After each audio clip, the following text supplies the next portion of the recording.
welcome to the second assignment of Brooke Davies for EDC 1200. Today we will be looking at the question, how might education mediate difference and dominance? We will be using the social issue of homosexuality in our schools to showcase difference and dominance. Throughout this assignment, we are giving a presentation to a room of parents and teachers of our local school to discuss how we can prevent discrimination of homosexuals and how we can teach this to the students. Good evening, teachers and parents. I would like to thank you in advance for taking the time to listen to the issues surrounding homosexualities within our school. Let's begin. The rights of lesbians and gays within Australia and the world has been an issue which has held much anxiety and been the centre of many heated discussions. Similarly, the government has only recently begun to give people in a same-sex relationship the same rights as those in a heterosexual relationship. And even more recently, there has been discussions surrounding the same-sex marriage debate. In short, the struggle for homosexual people to achieve the same rights as heterosexual people has been an ongoing fight and is sure to continue for many years to come.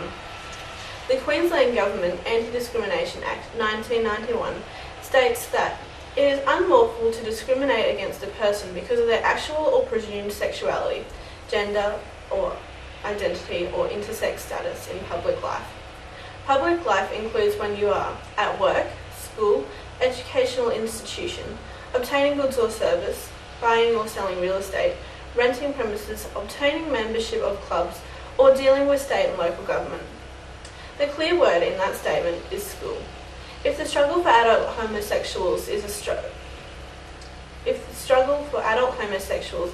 a constant fight for equal rights and to fit in with so-called normal society, then how are children and adolescents who may be unaware of their sexuality or newly enlightened to it supposed to deal with this immense pressure? Throughout the study of this subject, it has become clear that as future educators, we must accept the differences of our students but first, in order to do this, we must understand how we ourselves came to hold our identity and the differences. However, when students such as homosexuals seem to stand out from the crowd and become victims of bullying and discrimination because of these differences, how do we mediate difference and dominance? Because of the stereotype that lesbians and gays unfortunately seem to fall into, the difference between heterosexual and homosexual students can be somewhat noticeable to other students.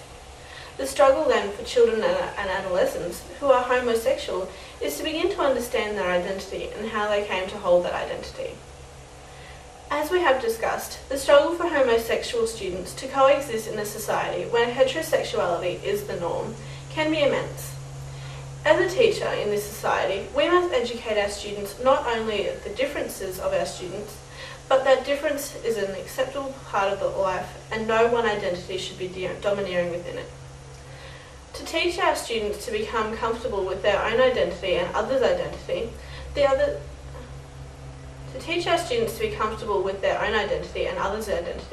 in their day-to-day learning is just one of the steps.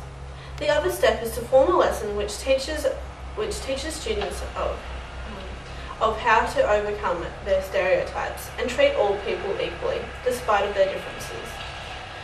To assist students in understanding the differences between gay and lesbian students and straight students, the Queensland Government has compiled a series of short examples of discrimination towards gay and lesbian students and people in the wider community.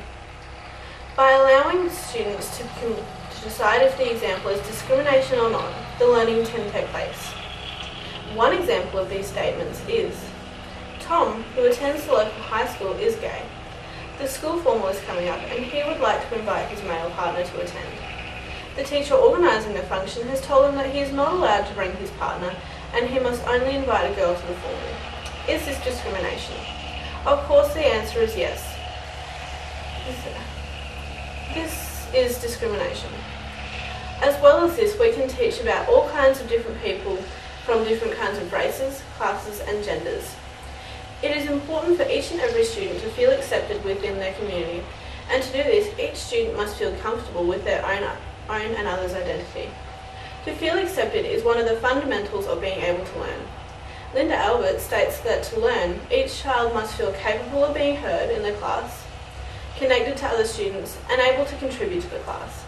Hence, without feeling accepted within their society, our students will not be able to learn. This is the relevance of teaching our students. This is the relevance of teaching our students the importance of accepting each person for their individual identity. With the relevance of identity and the understanding, with the relevance of identity and an understanding of how they came to hold that identity, our students will be fully capable of learning to their full potential, leading us to a society that accepts difference and mediates dominance, free from unnecessary stereotypes. On behalf of our entire school, I would like to thank you once again for taking the time to listen to the identity and homosexuality issues within our school and the wider community. Thank you.